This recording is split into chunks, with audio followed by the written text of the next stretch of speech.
We made it! Yay! We actually made it.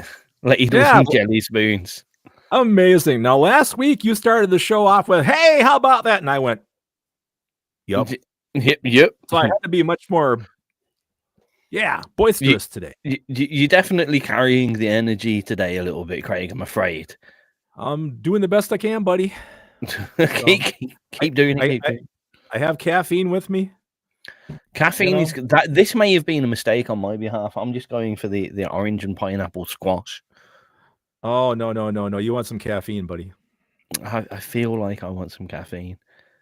I mean, if after the first hour you start getting like comatose, all you have to be able to do is push the buttons to launch the songs, and we're probably okay.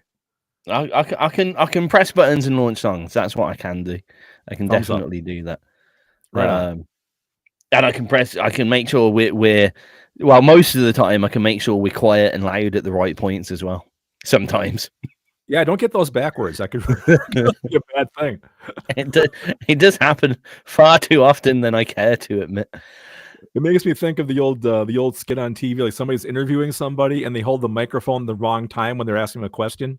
Yeah, like that is pretty much me, unfortunately. Yeah. But we've got some excitement lined up today. We have a big topic. We have show and tell. Do we have show and tell? Have you got show and tell, Craig? I got something. I've got the shirt of the week. I'm wearing it today. I'm not going to tell you too much about it yet. But there's lots of things to say about this one. That's why it's more on show than normal. Normally I hide it a little bit and wait till people are like, "Oh, it's that shirt." But no, this time you can have a little look in advance because the back's kind of more exciting than the front. The back is cool. Yes. I'm not sure how I'm gonna show people the back though. You're gonna have to take your shirt off on camera and hold it backwards. Just do that. But nobody wants to see that. Now we'll have maybe I'll do that awkward thing where people like put their arms just inside the t-shirt. Oh man, do you have enough room in that shirt to do that? What are you saying, Craig? I've only put a couple of extra. Maybe came out of the dryer. I don't know. Am I saying you're chubby? God no. I'd be the wrong person to say that, wouldn't I? I know you've lost the chubs. I've been gaining the chubs. Oh, I've been gaining them back, man. It's been there's kind of like this 10-pound up and down thing that I have. This little gap that kind of goes back and forth depending on what I abuse myself with on the weekends. Talking about that, we're also going to have many a tangent, one right there, and what's for dinner. We were talking about food too. Airplay for some of you people in the chat box. We're going to talk some geeky stuff because we always talk some geeky stuff and it'd be rude not to. Loads of hot picks. Do you want to tell us who the hot picks are from, Craig? Certainly. I have the bands are Sucker Trap, Brook, Hodges, The Lazy Days, Long Pockets, The Burning Feathers, Amongst Liars, and we have a brand new track from Craig Allen Hecht. Who's that, Tosser? Never heard of him, man. Some idiot. So there's that. So there you go. Big lineup today, kids. Big daddy lineup. Big daddy lineup. Big daddy lineup. We'll have some Spot Direction Mish happening from Wrecker as well if we can squeeze it in because that's the right thing to do. And our big topic today, which we'll launch into, is depression in creativity. How do you deal with it? Where do you talk about it? Do you use it in your songwriting? Where can you go for a sympathetic ear? And how can you look out for problems in other people and approach it with a caring demeanor? Which is sometimes quite difficult in the old creative world, full of egos. Sometimes we can get trapped into this who's the worst off. Oh, well, you're depressed. Well, I'm super depressed. Oh, I'm more depressed than your depression has ever depressed you. I'm so depressed I'm flat. It's a contest. Yeah. Who could be more miserable? Yeah, and you do see this in the independent world. Sometimes you get the other side of things of how do we see it in people that are using it for the wrong reason. Quite often you'll see people go, I'm depressed, so buy my CD, please, because I'm depressed, and you buying my CD would make me happier. That's just a marketing gimmick. I'm not buying it. If that's the way it was, I could have used that line on about 80% of everything I've ever written. Honestly, get me out of the dregs and the depths of despair by buying my music. Thank you very much and have a nice day. Yeah, no, I never did that. What was that weird sound? What? Did you not hear the? It was like. Nope. Did anyone else hear the? They're not bombing Scotland, are they? It was in your house somewhere. No, it's not. There's something on the internet. That was so weird. Yep. Where did that come from? It's because I don't have a pop weird stuff. You know? No, it's definitely more. Are you haunted? I thought you were going to say, "Are you high?" Then that was my second comment. Are there seagulls in your kitchen? Not at the moment, but they are back, unfortunately, and I'm not too happy about it. I got to write a sequel. Yeah. Penguins are better than seagulls, but with even more penguins. Seagulls out the side. Am I having a stroke? Maybe I am having a stroke. I don't know. I was so sure that there was some kind of it was kind of the Star Trek door open. You know that. Oh yeah, the air thing when the doors slide open. Yeah. You know, Spike has a great. It doesn't sound like that. It sounds much better when my nose isn't blocked. I'm sure. Yeah, Spike has a great album title here. I'm depressed. Buy my album. I got to write an album called that. That's fantastic. Yeah. You know, I like that. Ay. Okay. Well, moving right along. Moving right along. Well, do we have to? I thought we were having fun. No. You want to stay where we are for a while? No. I mean, you were saying you complaining like it all sounds like me. So let's talk about it, Craig. What depresses you? that's probably not. I probably shouldn't have said it in that manner, but I'm leading with that as a question. Because then we're going to be spending a half an hour just on me. It's only a 2-hour show. Well, I'm gonna hurry up and probably cause more problems for your depression than this show was meant to create. What depresses me? Wow. What? How does depression affect your music? Should I say? That's a better tack. Yeah. If I'm really having an episode, I don't want to do anything. I just want to sit in a chair and kind of stare at the wall, which I've done. You know, the part that's hilarious, right? I have all this media and I have a game room and I have a studio and blah, blah, blah. You know, if I get it really bad, I shut everything off and just sit and just think and just be depressed. And it's kind of, you don't want to do anything. You're just there trying to exist. You know, that's bad. For me, if I get out of my routine and I have time to stay in my head, being in my head's bad because then I think about everything and I overthink.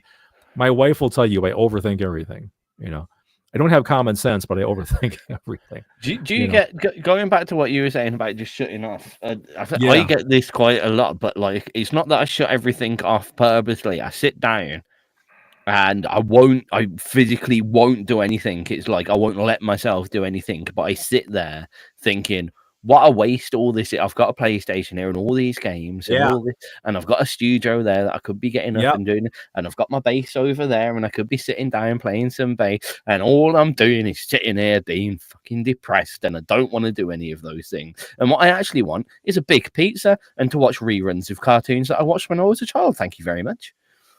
Now, what's funny, I have thought that exact same thing. I'm not kidding. Word for word. I mean, you know, I worked a long time to have the stuff I have. I have the studio, and like I said, I have my games and my movies and whatnot. And it's like, why aren't you up doing something? Or like read a book. I have all these cool books and stuff. It's like, get up off your ass and make yourself doing something. I was like, dude, so many cool books. Yeah, I showed you guys that video game book I got last week. That thing is fantastic. I got like 5 of those, you know, and it's like, crack open a book. Oh no, I'm just going to sit here and sulk. Well, why? Much. You know, I mean, I've had therapy and stuff too, you know, right? So it's kind of like, I've been taught ways to deal with a depressive episode if I see the signs coming. I know how to deflect.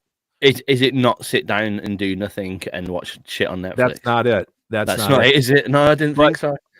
But what will happen occasionally is that it'll creep up on me and I don't even see it coming and I don't have a chance to deal with it. Then I just fall right into the midst of it and I just have to come out the other side.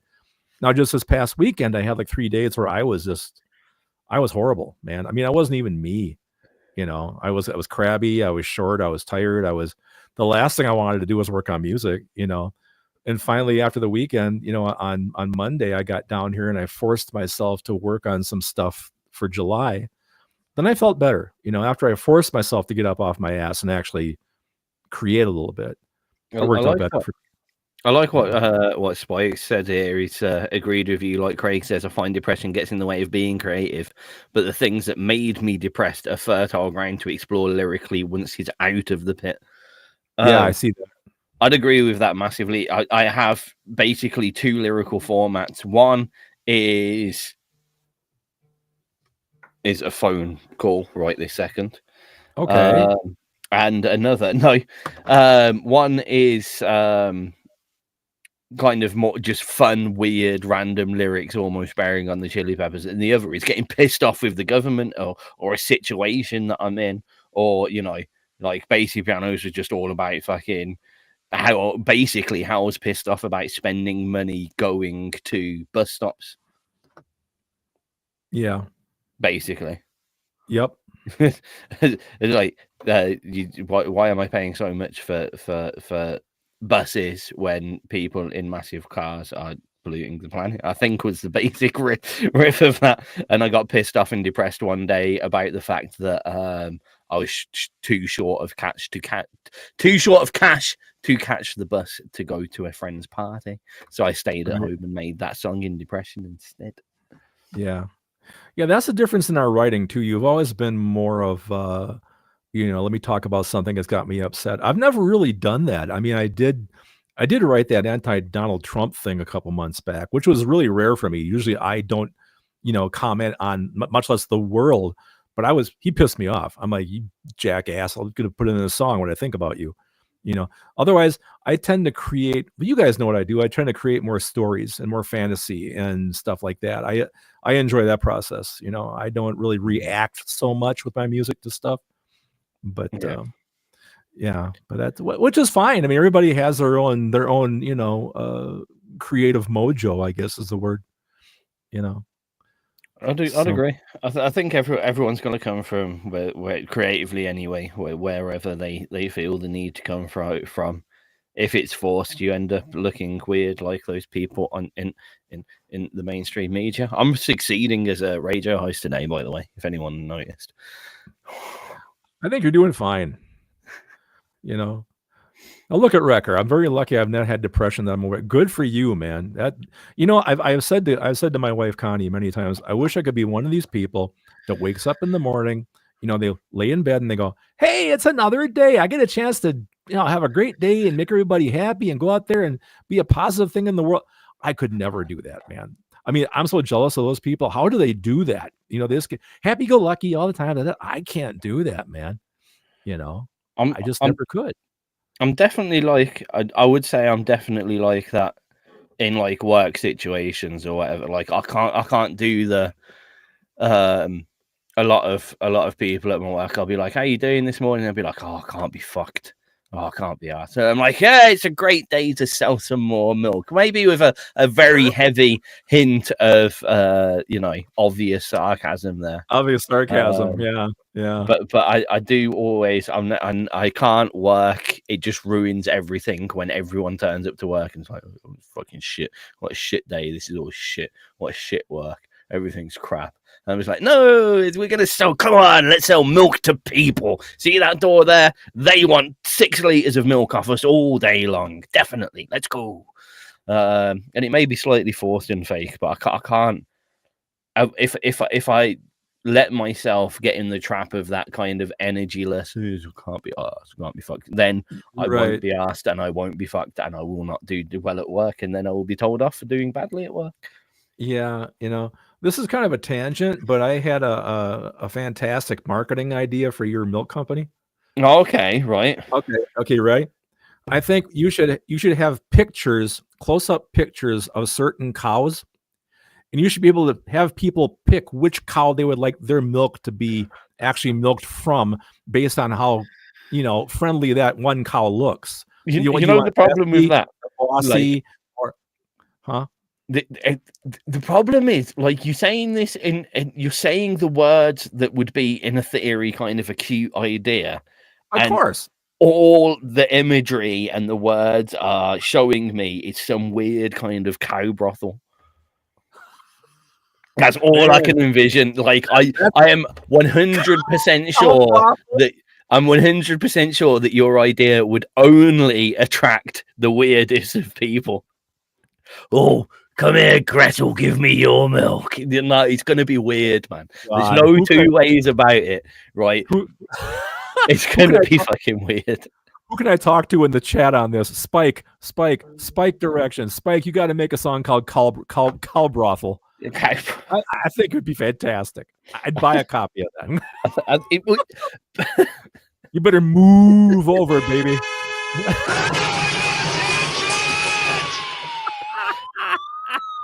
Move it on over. What's with the show's obsession with cows? We've got cow brothels, cow fart scales. What's wrong with cows? Look, I used to be into chickens. Why are we so obsessed with them? Is the main point. Because you sell the fucking things. Well, they're byproducts anyway. I was going to say I definitely don't sell cows. My job would probably be a bit easier if I was walking around the street with a cow on a lead. Who wants the cow? Who wants the cow? Cow salesman. And there'll be a weird one in the background going, "Can I have the milk from give me the milk, Gertrude, please?" Yeah, Spike's right there. A cow brothel. Yeah, you put some lipstick on them. This has got weird. Right, I think it's about time to play the first track. The first track. Ready? I am ready. More ready than I've ever been before. This is a song by a Sucker Trap. It's called Crossroads. All right, the show's going right down the toilet from the get-go. Right down the toilet.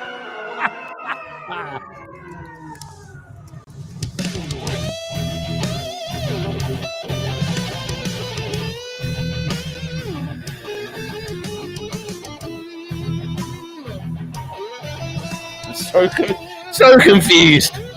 I love it. Can you hear the music? Okay. Yeah, I'm all right. Your mind pacing, tearing you apart, but you refuse to stop breathing. As the weight of the world crushes your heart. We're down to the crossroads. Tried to sell my soul to Satan. Said I ain't buying. Candles for your incantations. But if it's happiness you're seeking, just lower your expectations.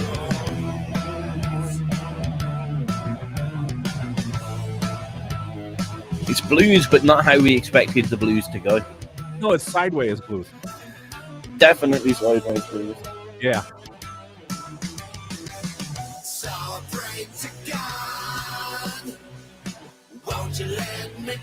Very tight. Oh yeah.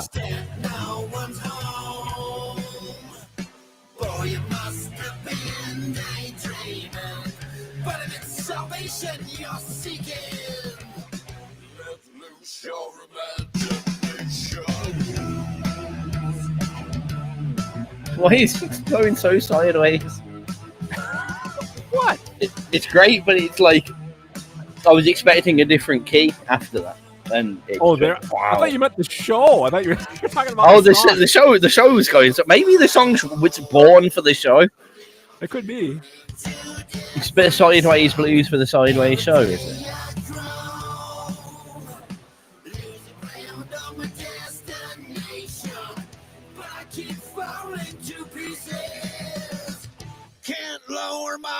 Because I've done this in early as well, I can tell you that after this track, all the rest of the music is 25 minutes worth of music. Probably. No, it is. That's it. Actually, it's fact. I can see it. It says so there. That's the whole thing. Like I always say, I never play the tracks all the way through, so it's kind of, well, I hope this isn't like 12 minutes long. I kind of had to check just in case Dragon Riders was excessively wrong, but luckily it was. Dragon Riders is 7:45. It's basically 8 minutes, yeah. Yeah, 7:45. 7:50 of them. It's the usual, Craig. It's very atmospheric with the intros and whatnot. It starts out in the woods, because that's where the dragons are. So, you gotta set that.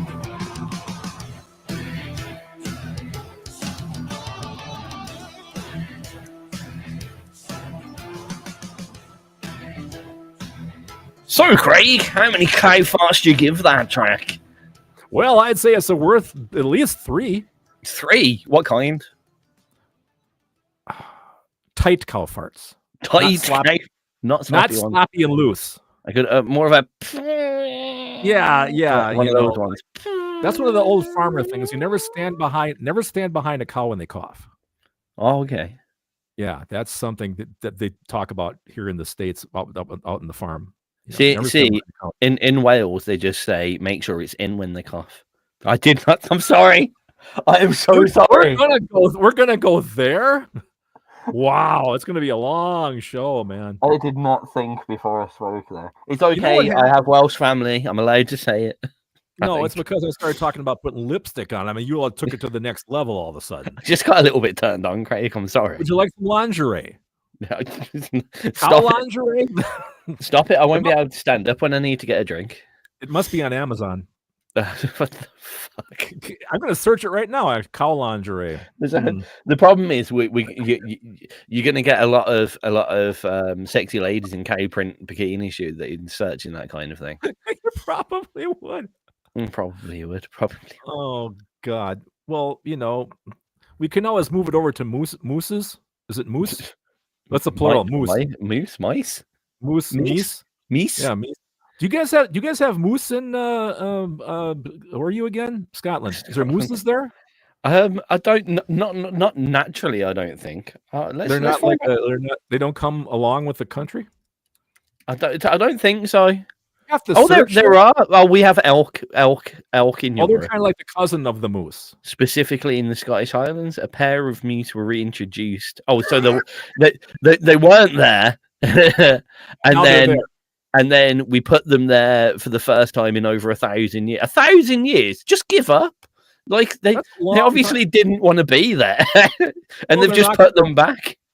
It took them 1,000 years to get the moose over. Yeah, in 2008, they were reintroduced into the Allerdale Wilderness Reserve. Sorry, okay. I was going to call it the Wildless Reserve. That would be a pretty shit reserve. The Wilderness. Yeah, yes. In 2008. And that's the end of the story. Basically, that's it. Yeah, I got 2 guys in the chat here saying you guys do not have moose. No moose. 0 moose. How about bears? No, apparently 2 moose, 2 Highland moose were reintroduced to the Allerdale wild. I want to say wildness, wilderness reserve in 2008. How you set for bears? Bears. I don't think there's many bears in Scotland. This has gone on a mad tangent. We were talking about you know what? This is a fucking metaphor for dealing with depression. Just avoiding it and talking about moose and bears instead. It is, isn't it? Am I wrong? No, actually, the show is a lot deeper than you think. We actually planned all this. We had bears, brown bears in. Oh, it wasn't that long ago. It was only 450 AD that we. Okay. That we last had bears in Scotland. I like how you have a history of bears in Scotland. 450 AD. Yeah. No wild bears anymore. Would you guys chase them out? And that bear was called Brian. Brian the bear. Kind of I don't know. That is not legitimate information. You can fact check that if I was you, because is that like Dinsdale the hedgehog, or what the hell that Monty Python? Yeah, Dinsdale. I just made it up. Oh, sure. Now you're just gonna not give us actual facts. You're just gonna pull shit out of your ass and like, well, yeah. I don't know if this is a mistake, right? But I was just about to click on the Highland Wildlife Park link, right? And it goes. All it says under the link is there are 3 polar bears here, and you click on it, and obviously the website's down, but you just get a white page, which I think's hilarious. Where are the polar bears? They must be in there somewhere. A polar bear in a snowstorm. Yeah, there you go. It's one of the oldest jokes in the world. Now, how did we get from depression to this? Yeah, I mean, So next time that I'm depressed, I'm going to think about cows wearing lipstick and wearing lingerie. That might help. This comes to a thing though. Should we dodge our depression? What's the point where you know you need to seek help, and who do you speak to? Who's your go-to person to speak to?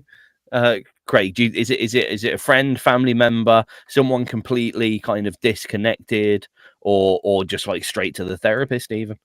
It's my lovely wife, actually. That's kind of a sorry, that's kind of a, that comment. yeah, sorry, but it's kind of a running gag here at my house, right? I mean, I spent, so much money in co-pays and went to therapy at the local clinic for like a year and a half. And then if I got depressed since then, Connie just yells at me, "Stop it!" And I said, you know how much money I would have saved if you would have started yelling "stop it" at me like a year and a half ago? I would have been my money. So now the joke is, now if I get depressed, stop it. Okay, I'm good, thank you. But no, I can talk. I can talk.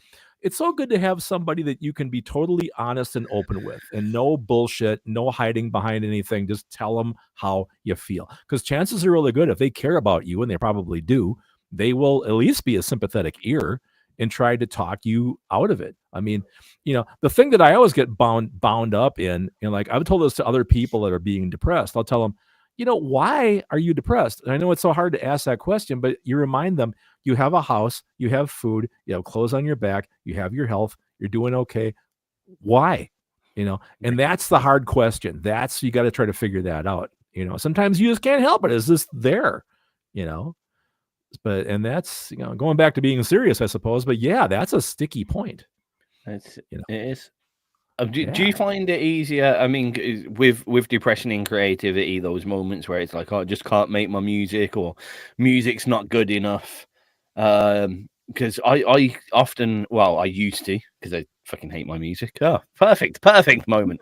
But like, I find it very difficult to speak to, like, my parents were consistently like, oh, you're good at it, just make more music and stuff like that, and we'll support you and stuff.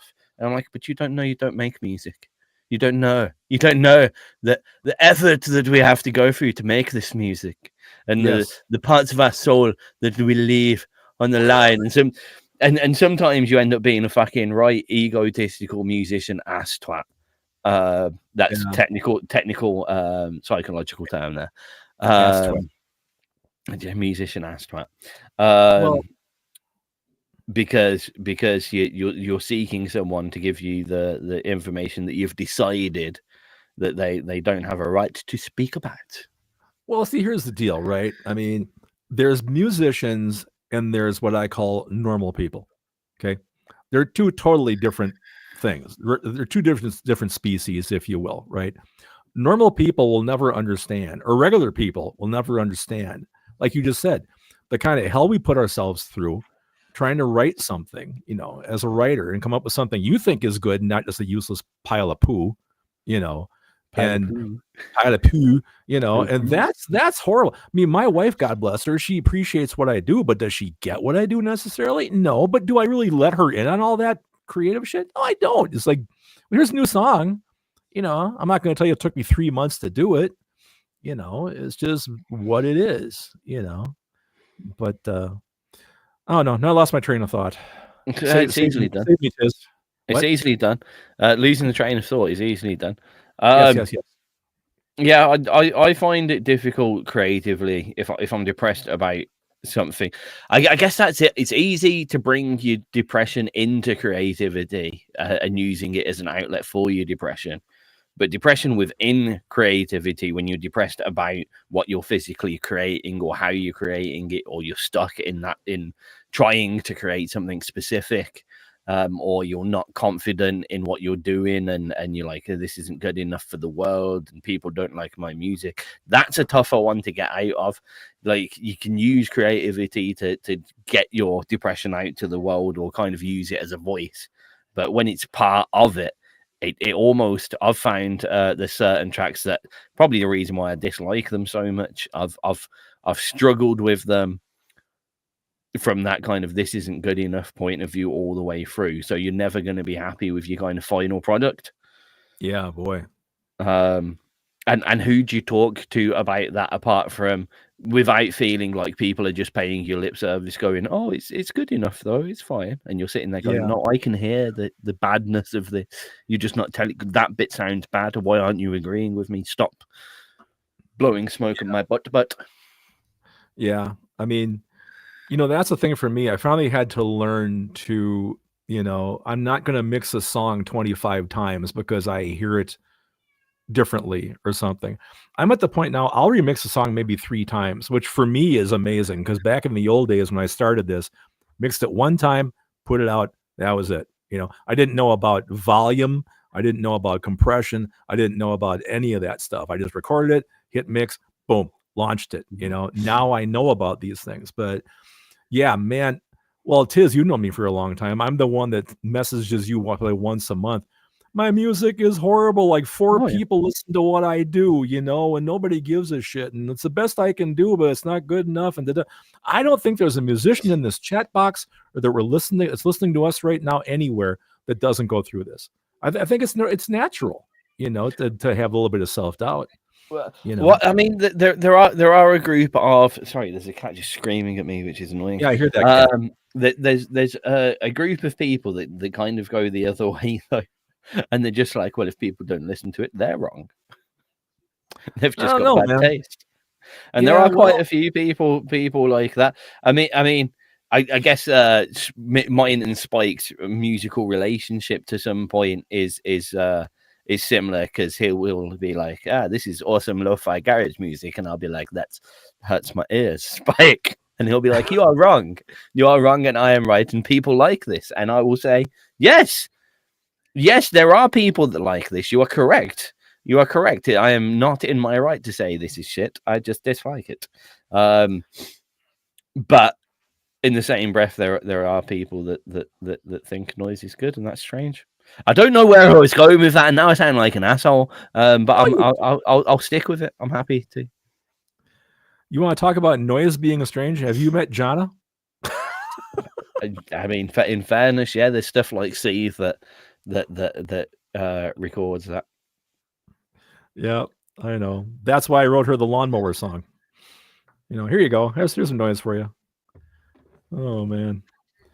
Anyway, so where are we at? We're at, I got 436. Probably playing another track, eh? Oh, you got a lot of stuff. We should, and then we can go into something that we'll take a break from the depression, and we'll look at all of the other cool things that we do. Well, if you want to really be depressed, you can listen to my new song. That'll help you. That's not. It's not next. That's coming yet, after this. No, it's the third thing on my list. Well, we'll do a segment, and then we'll do a lead up to the new track. Groovy. That's what I think we should do. I think it's a wonderful idea. I'm on board with it. What's the next track, lovely? It would be by Brook Hodges. It's called Tomorrow No One Knows. Saw her face on a screen. It's getting really warm in here, and I don't know whether it's like the way it made me feel. Overstimulated, or just all the equipment heating up the room. Well, there's your chance to take that shirt off. But right now it's all that's real. Maybe no. Nobody wants to see that. Hope she'll listen harder when you told me not to judge the cover, but to find out what's inside the book. Maybe if you take the time to find out what's inside her mind, I'll find things that I just couldn't overlook. But tonight I'll stay here in this golden glow. 'Cause tomorrow, well, the truth is nobody really knows. Take my love, take it down.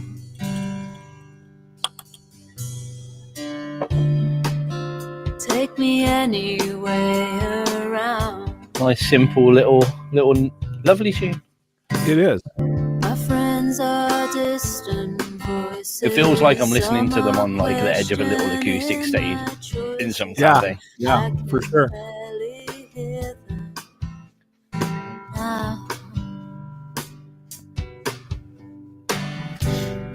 Probably should listen harder when they told me not to judge the cover, but to find out what's inside the book. Maybe if I take the time to find out what's inside your mind, I find things that I just couldn't overlook. But tonight I stay here in this golden glow. 'Cause tomorrow, well, the truth is nobody really knows. Nobody really knows. It's quite strange because it's using like fast sounding beats and those chord progressions that give that kind of uplifting, euphoric feeling. But it's all very subdued. It is. Yeah, it's not really blatant.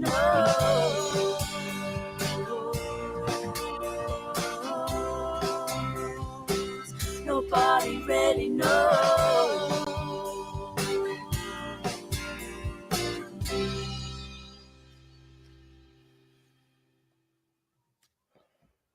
That was hyper interesting to me. Tomorrow, No One Knows from Brook Hodges. Yeah, it used all of those elements that you typically see in almost end credit tracks where in action films where the heroes are all like in a car going off into the distance or whatever. It used all the faster drum techniques and those chord progressions, and that dun dun dun dun. It gives that uplifting feel, but it was all delivered in a very subdued, almost kind of side stage jazz acoustic coffee shop band, which I liked. I thought it was brilliant. Yeah, I think it ends up being something that sounds very different than how it starts. It almost sounds like an acoustic guitar ballad, just acoustic guitar and vocal and nothing else. And then by the end, you got the whole band in there. It's a bit more up tempo. You wouldn't think that when you first start. Even at the end when the full band's in, it's still quite delivered quite subtly.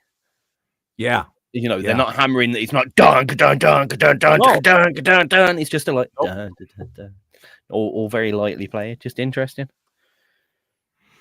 Interesting. Oh, Rekka's already talking about your track. We're not even onto it yet. The part of the funny thing is, I just read what he put up, and I'm going to talk about that because those three bands he mentions there. One of them is absolutely right. He hit it on the head, but I'm not going to say which band yet. But, So before we go into that, I'll just do quick segment here. It's a T-shirt of the day segment where Craig said I should have taken it off. So these, me and Craig and quite a few other people have them. Detroit Wave Promotions, Detroit Wave Rocks This World T-shirt, and the idea of the T-shirt was to put out. So it was almost like, I guess it was a festival T-shirt without the festival, highlighting some great unsigned independent artists. Now, this is how long ago it was. This came out about the same time the Tizz EP came out.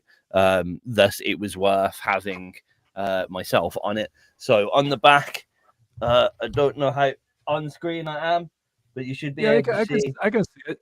You should be able to see. I think I'm up in the top corner, one of the top corners. You got some third bridge on there, second player score. Royale should be on there. I think I Am Trouble, yeah. So quite a few artists from the Detroit area and a few other people around. And we put these T-shirts out to just show a bit of recognition for good unsigned independent artists, organised by Chris of the Detroit Wave. And it was a cool little thing. That must be about what, 2015 maybe? I'd say I'll bet, huh? Because that was right about at least 10 years old. Yeah, at least 10 years old. And for a 10-year-old T-shirt, quickly knocked up. Not a bad condition still either. Agreed. So yeah, there we go. Oh, we want to critique James's latest upload. I tell you what, we'll do Craig's first, and then we'll squeeze in some James. Love to. So you've been exciting me about this track for about a month and a half, I believe. Well, I'd rather have that than you run away in fear. This is good. I'm just gonna go now. I'm just gonna leave. Don't play it. Should I just start talking about it? I have a lot to say. Well, I am from Minnesota. Minnesota. Yeah, well, It was Detroit wave artists and artists. I'm on here. I'm not from Detroit, so it was Detroit wave artists and artists that had supported their pages a lot, because Detroit wave supported lots of stuff we did too. Right. He was based in Detroit, but he just got these bands internationally that he was kind of championing. Is that the word I want? Championeering us. Championeering. Championnier. That's the French in pronunciation. Championnier. Yeah, probably. So all right. Let's start off. Should we do a who, what, when, where, and why? Why did you make Dragon Riders? Because I started watching Lord of the Rings. How did you make Dragon Riders? How I started making Dragon Riders was I saw a YouTube video. Nikita Koloff. Yes, good call. I watched a video from a guy that said that the trick of a lot of session musicians with an acoustic guitar is to capo your guitar at the 7th fret, because then everything changes tonality-wise and gives you a whole new palette of stuff to play with. So I grabbed one of my acoustics, I capoed it up on 7, and this riff came out. And also, Scott Halverson's wife, Leah, gave me his mandolin. Now, I've never played a mandolin before in my life, but she thought I should have it here. It should be living in the studio with me. So I dinked around with it for like a couple of weeks trying to figure how can I make music out of it. And I got this really cool mandolin riff. So for me, being an older guy, right, I'm thinking like acoustic Led Zeppelin, or like, Led Zeppelin 4, or like I was getting like the song No Quarter, where it talks about the guy is wearing the armor and going to, okay. I had like the winds of Thor are blowing cold, right? So I had this vision of these guys that get together out of this village and they go off into the woods once every so many years to beat this dragon back, but the dragon always returns. So it's like an annual ritual, and they're called the Dragon Riders. They go out there and search. They go to the lair of the beast, take the thing out. Anyway, for me, it was the last song we gave you guys was the thing with Mark, the Bizarre Buffet. So I wanted something totally different than that. And I figured I haven't done an acoustic track in quite a while. So this is all acoustic, except for there's a little bit of electric in the middle guitar solo part. Otherwise, I just wanted to go back to the acoustics because I got a bunch of them sitting here and they don't get used as much as they should be. So maybe that's, I think that's enough of a backstory. Yeah. Okay. What to do? How? When did you make Dragon Riders?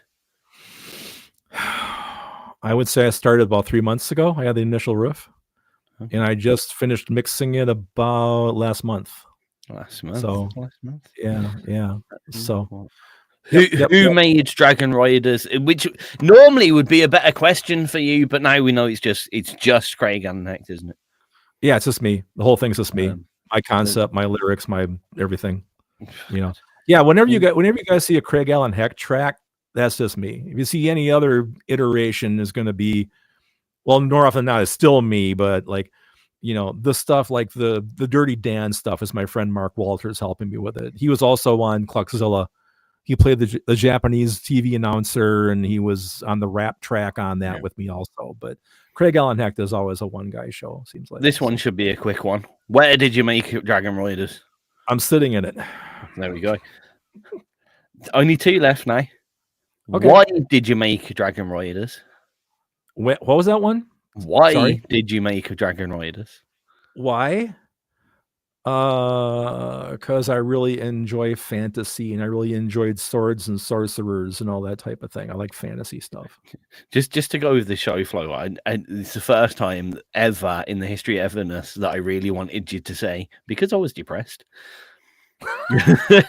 That's a horrible part of me. We just wanted show ratings to go up. I actually wasn't depressed when I wrote this. I'm sorry. And then I guess the big one, the exclamation, the explanation. What is Dragon Riders? What is Dragon Riders? Dragon Riders is a soundscape for the mind. It's one of those, you guys know how I operate. I incorporate sound effects to give you a sense of place, and it tells a really good story. Hopefully an engrossing story, but I always try to send the listener to a different world and a different place and a different set of circumstances. I think good music is about escapism, and I shoot for that. So that's what it is. I guess after all that who, what, when, where, why, and how, I wish I'd pre-planned this, but you kind of have to now say this is the Dragon Riders, but I've said it. So go on. Just say. Just do it. And here it is. This is the Dragon Riders. Let's turn it up and annoy the neighbors. Yeah. Make sure you have both headphones on. Do what I think in stereo. Remember, I'm on speakers. Oh, you got your monitors. The only thing in here is you. I'm sorry.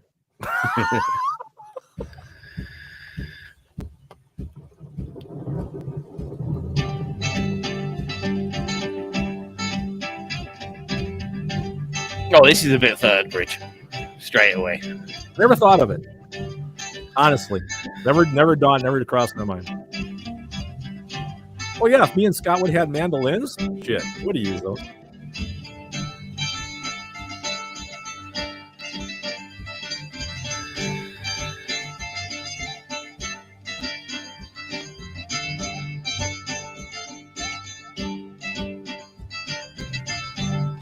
Liking that very open, woolly, stomp boxy kick. Yeah. Yep. There's a bit of Sounds a more like marching. That's the idea. They're marching off to the woods. There's also a bass synth in there, kind of low, holding the bottom end down. Oh yeah. It's subtle.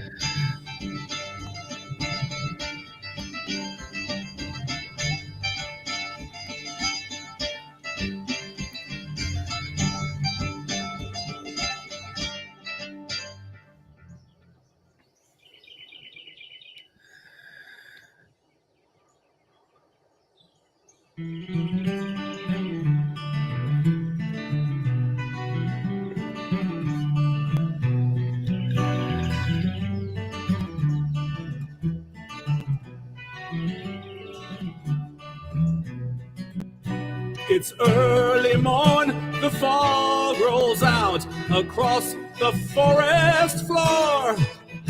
This is the day the riders leave to make their trek once more. They swore a sacred oath to keep the village safe, to strike this ancient evil down, destruction in its wake.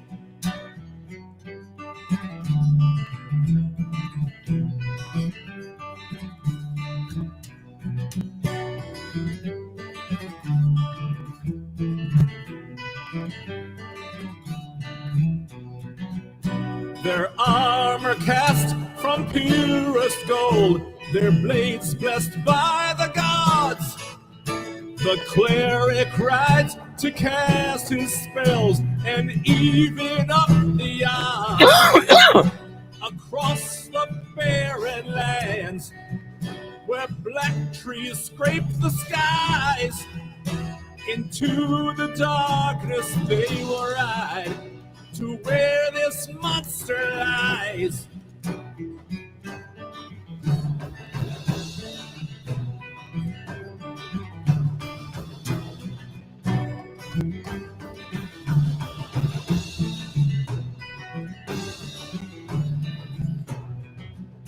The dragon riders leave today. The village gathers round and sends their prayers along the way to keep them safe and sound.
The deadly battle took its toll.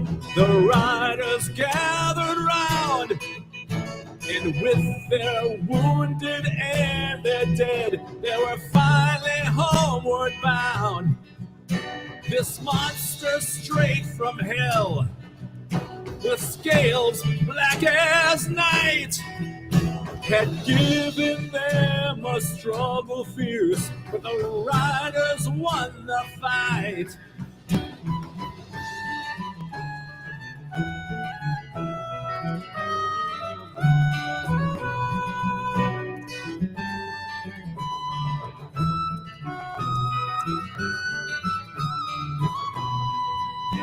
The final hill before the town, the sun was on the rise.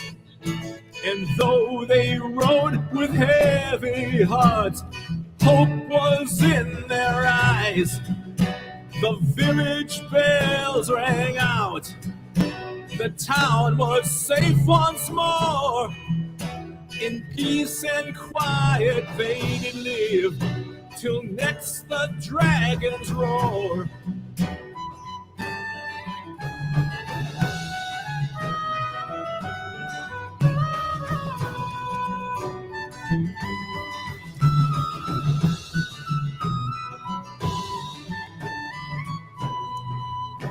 The dragon riders leave today. The village gathers round and sends their prayers along the way to keep them safe and sound.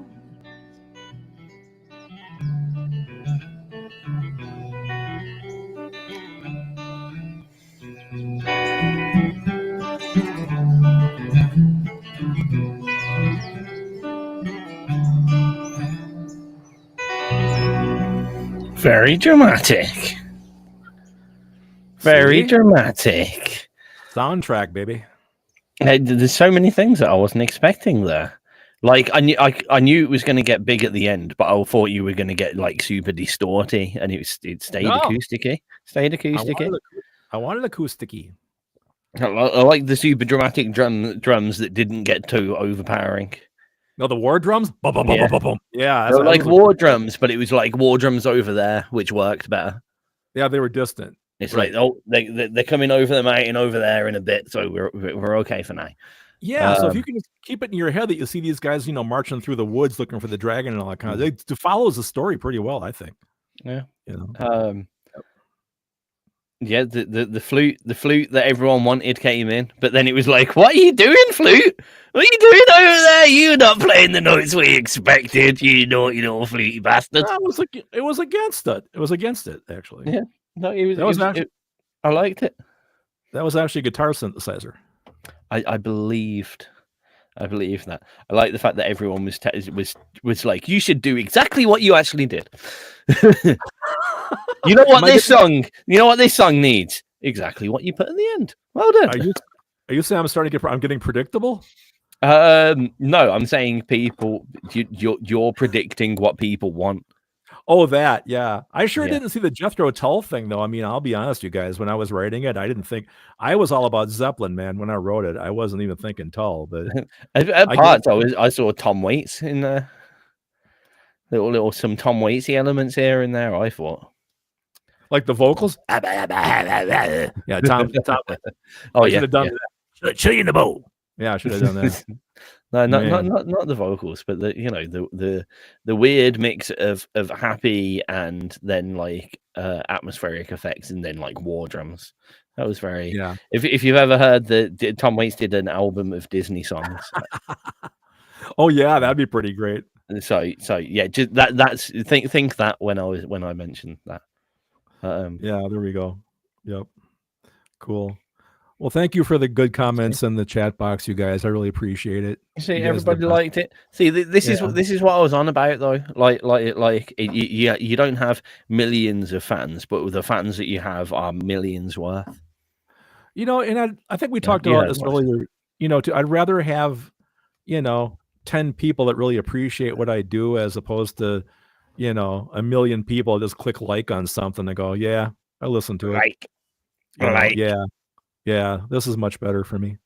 So cool. Thank you so much, you guys. Now, Well- wait till you see the one. Wait till you see the one next month. Woo, hoo, hoo, hoo. It's gonna be good. As you've kind of did a bit of hear and tell. Do you want to do a bit of show and tell? Let's do it. You want to start? Okay. Or you want me fine. to go? I can go. I can go. I mean, last time we flipped a coin, but that's because we had more than one. Oh, yeah, that's true. I'm just Maybe- going for one now. Okay, we can just flip a coin any time just to see who goes. I need to. I haven't got it ready, and I haven't got a coin in my pocket. Do you have a coin? I'll have to trust you. I don't. Nope, I don't. I'll have to trust you. Somebody out there in the chat, type heads or tails. Yeah. Whoever comes up first, that's it. Whoever comes up first. So first person, and I'll be heads. So Yeah. well, no, we shouldn't have told them because then they can make this happen. Oh, they can change. Yeah. Shoot. Yeah. We gotta remember to have a coin. Tell you what, I'm gonna type what I am to you in on Messenger. What? You're gonna get a message saying whether I'm heads or tails. Just put it up, tails. Oh fuck! I wasn't quick enough. I win. Okay, I'm up. you go first then. Okay, ready? I'm ready. I got it back. This is really big, so I got it back. I'll preface this before I get away from the microphone. Okay. I got this from my kids for my birthday, which was last March, and I haven't put this together yet Okay. because I'm a little slow on stuff. But this is the box. Hang tight.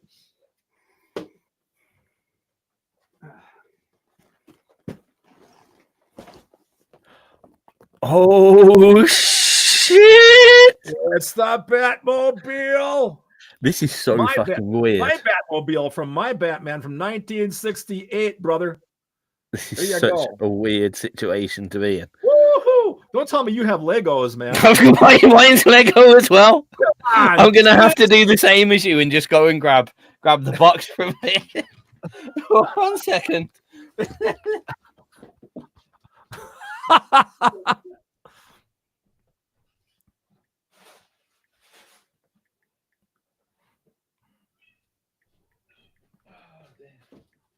You couldn't plan this really.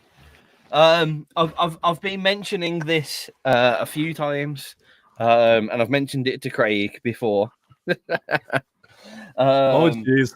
But it's here. We got it off hard to find back order because they're impossible to get now. It's not a cow, is it? Well, I've got to turn off my camera effects now. You Okay. get everything's gonna the illusion's gonna be smashed. I'm afraid, everyone. Yes, I'm just in a really boring green and brown room. It's all of Mos Eisley.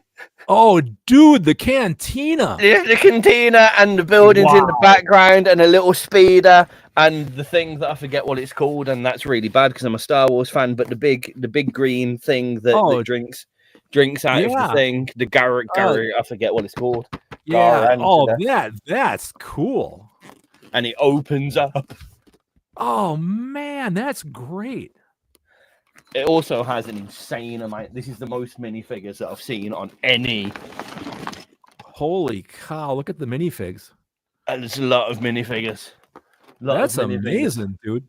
I cannot believe that just out of random, you and I both pulled Legos for our show and tell this week. That was not pre-decided. No, But yeah. hell no.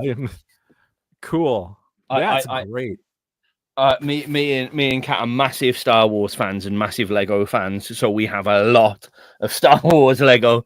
But this is the best. This is our biggest, most. This is something special. How many pieces is that, man? Does it say? 3,200. Oh wow, that's gonna take you a while. Well, I mean. I did do recently a 10,000 piece Technics kit, which was less than exciting. But that took me 2 weeks. The problem was, so one of my colleagues is also a bit of a Lego fanatic, and we can do Yeah. like Lego swaps and stuff. So Yep. this was one that he'd previously built, and all the pieces were there. But like when you get a Lego set, everything's in like bag 1, bag 2, bag 3, bag 4. Right. Yeah. Yeah. Yep. This was just in a box. Oh, just in a box? Just, That was just it? in a box. Yeah. Oh, Yeah. Because man. he'd made it before. He'd Yeah. already made it, took it all apart. So it was just like it would have been in bag 1, bag 2, bag 3. Right. Yeah. But, well, I may as well, whilst I'm talking about it. Yeah, that's okay. I can talk to the guys here while you're off getting your thing. Yeah, that is craziness, man. Too bad we can't combine the Batmobile with Star Wars. Oh, look at that. Lego Bulldozer? Oh no, Technics Bulldozer. Technics. Cool. It is electric and it does move forward and backwards and all of it's smooth and whatever. That's great. That took me 2 weeks. I believe it. Man. And then, I can go back now. Sorry, I'm off screen. That's amazing. I've got yeah, there it is. I can't get it out. I've got a Jeep, half constructed Jeep on the way as well, but I can't get it out of the cupboard. You do that next week. Yeah, no, I'm not going to have that done in time. Yeah. Like I said, I've been sitting on this thing since March, right? And it's like, I made one Lego thing to this day, and it was the Hulkbuster armor with Iron Man. And shit. Yeah, it's okay. I've got it up here somewhere. I don't know where the hell it is right now. I must have moved it off my shelf, but it was okay. I guess the building part doesn't excite me all that much. I mean, it's okay. I mean, this Batmobile, there's a lot of stickers involved. Like the stickers are the worst. Oh, right? It's like, man. Like, getting them stickers on straight. Dude, when my son Jacob was little, right, he had all these Hot Wheels sets, and like for Christmas, you got to put the stickers on everything, like the garage and everything. Just nasty. But yeah. Anyway, where are we? And the worst thing is, I was a little shit when, like, I had Lego when I was young, and I'd always be like, "Mom, can you put the stickers on? Because you're better at me than it." And if she put them on wonky, I'd be a right little shit. I'd be horrible. But that's so wonky. You've wrecked my Lego. Because you know them stickers. Once you've committed to putting them on, you ain't getting them back off ever. Damn right. They better be straight. You got one shot. You've got a few little, the little placement like. Stick I know. Stick note. And you can't peel them off. Okay, we've committed now. Yeah, now we're stuck. Yeah. Oh, James, I was just I said last week's show, I was talking about this store by me called Bricks and Minifigs, and it was just all. I didn't understand what a world that whole minifig collection thing is, man. There's different eras of them and different series of them, and some are worth more money, and I had no clue. So I walked into this place and it was like, holy cow. I didn't even know that was a thing. So if James Doyle sent an intro to Dragon Ball, so there's a cool thing that I'm processing at the moment that we intended to do a little bit earlier. I don't know if you remember this, Craig, but Craig's actually done some like intros, like story style intros to a few of his tracks. And in that weird gap between the end of Cassie's show and the start of our show, we're going to have a little bit of a story time with Craig moment, and it will run through all the Captain Midnights one day, and then half of Clickzilla one time, and the other half of Clickzilla the next time. But now, Dragon Riders with an intro with James Doyle. Maybe we've got a fourth story time with Craig to go before. Well, it says here that he messaged me a voice memo. I haven't had a chance to listen to it here while we're doing the show, but I told him I'll check it out later when we're done. But well, on that note, we should probably play this track that James Doyle wants us to critique live, shouldn't we? I think we should, yes. Definitely. The annoying thing, James, I had for the first time in ever sorted out all of the tracks ready to go, so I knew everything and how long the tracks were and everything. And you've just fucking chucked in a fucking curveball at the last. No, I'm joking. Nah, you're a professional. Is it the Beast of Westminster Bridge? Or A Banquet of Blood, because they're the two latest. Or is it not James Doyle and it's actually none of those? None of the above. Is it none of the above? His dad has. Oh no, that's Spider-Man. James Doyle. I have Spider-Man. But Let's who see. has what's the track? What's the track? James. It might be away. Get back to your phone, dude. No. No, what? Just That's no. not an No. answer. That's not an answer. What track is it, sir? Prawn God. Oh, God. Prawn. Oh, there we go. Wait, what? So this is Prawn God, Medicine Hat, no Vox, no solo, random uploads. Is that correct? Is this correct?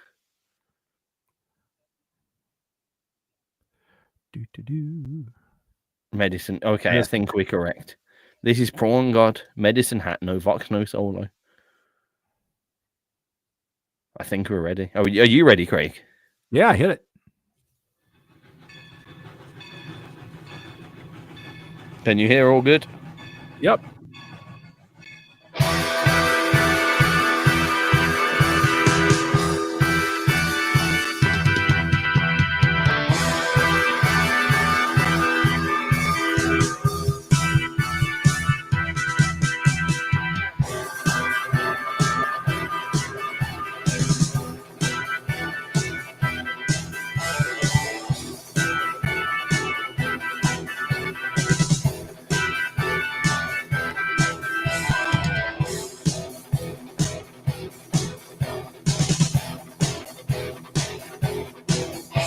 This reminds me of something.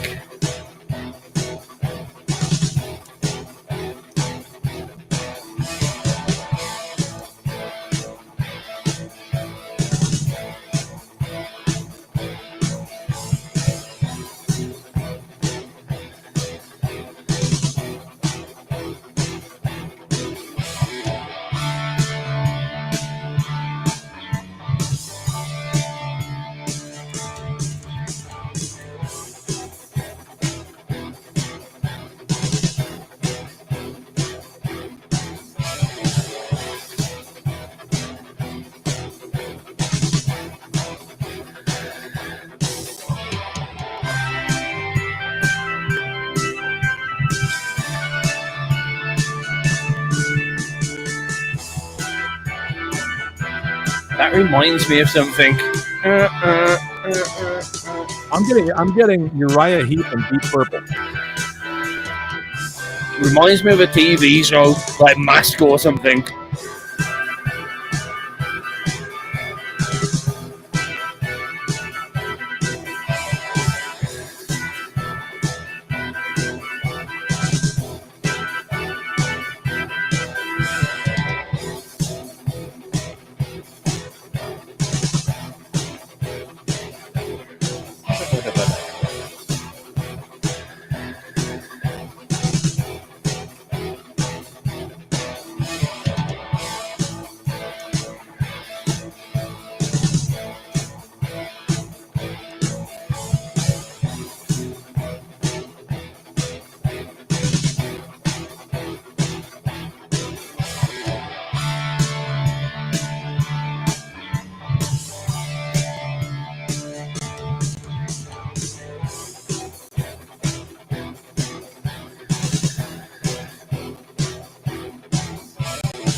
I presume Medicine Hat is a place.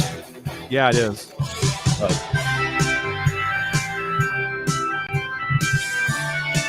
What's this big box under the desk? Oh, yeah, Lego.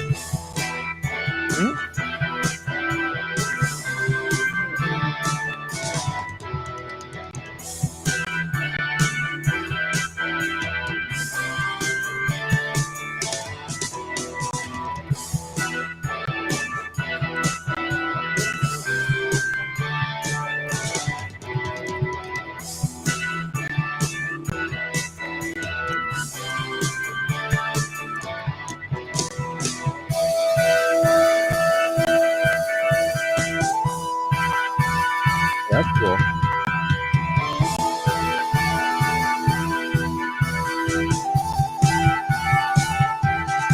Well, there's your flute.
This bit makes me think of a cartoon so bad, and I can't think of what cartoon it is. It's doing my head in.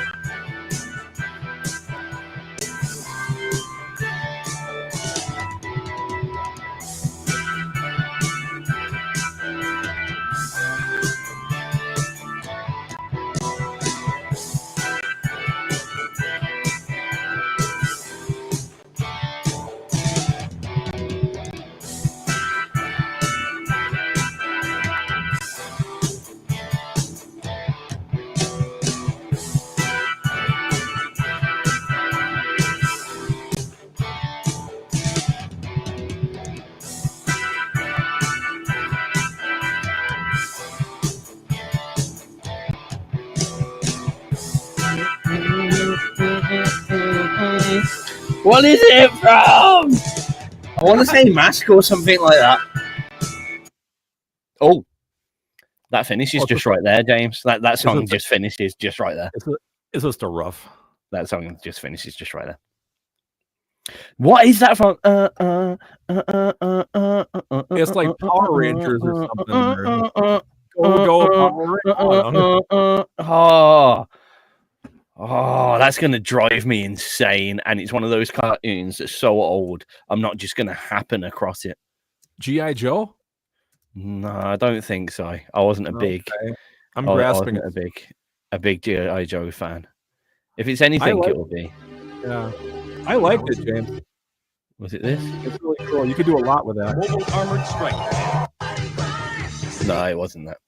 It wasn't that. I just had to quickly check that it wasn't Mask. I didn't think it was Mask. That was cool. What was that? What was great. That one where like there was all the vehicles, but then there was like the biohazard vehicles? Oh, what was that called? Like with the new Centurions and stuff. I always remember the one vehicle was like a plant, and it just had like a mace on the end of a just flailing plant stem. Yeah. Yeah. Oh, what was it called? Man, I don't know.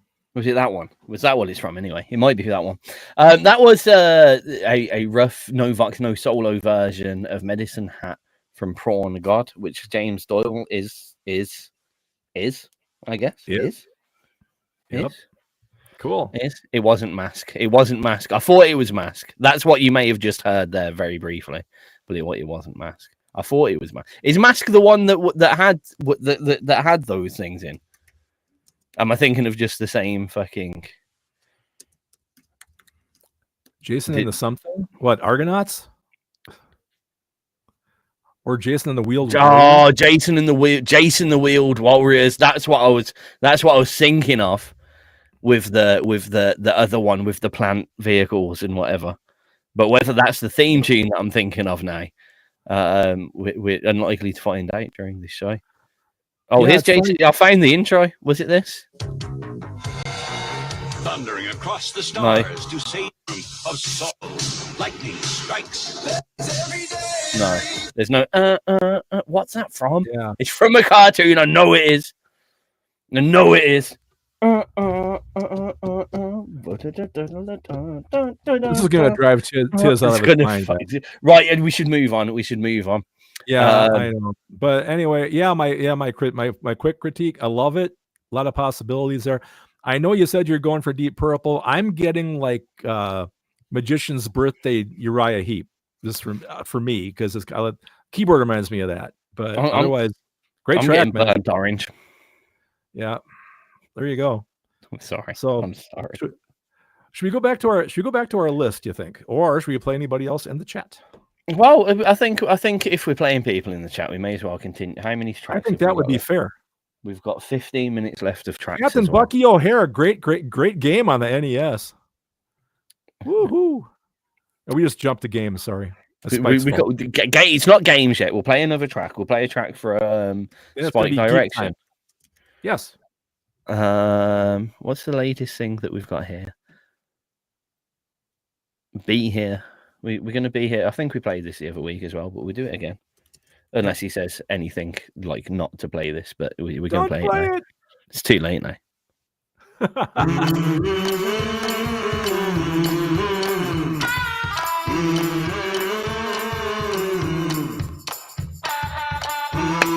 Let's get my effects back. Let's pretend we're in a high tech studio over there.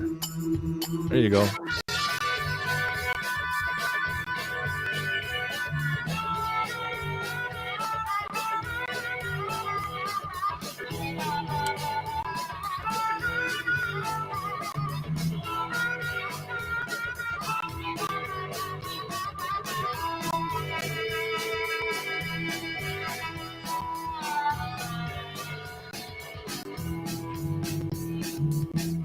Records. Do you have a favourite record track? Do I have a favorite record track? Yeah, do I have a favorite record track? Yeah. Do you have a favourite record track? Boy, I'm liking the new one right now. Hold on. Yes. Good choice. I really need to figure out which one of the hold-ons that I have is the one that was the wrong one. Oh, the one time we had the wrong one? Yep. Hopefully this is the right one that I've got queued. I think it. You change the name of the song to Hold On, it's the wrong one. Yes, I really should. Hold on, it's the wrong one. Do we still have to have geek time? We have to have what's for dinner. Like I said, I'm gonna print out that post you made, man. It ticks all the boxes right there. Features of the Craig and Tizz Show.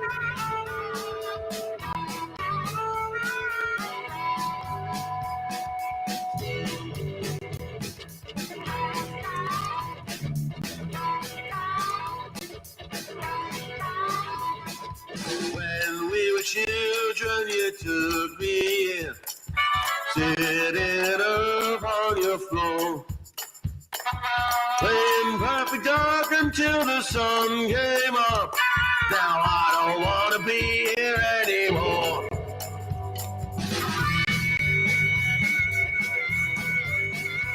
Notice they haven't mentioned cows at all in this song.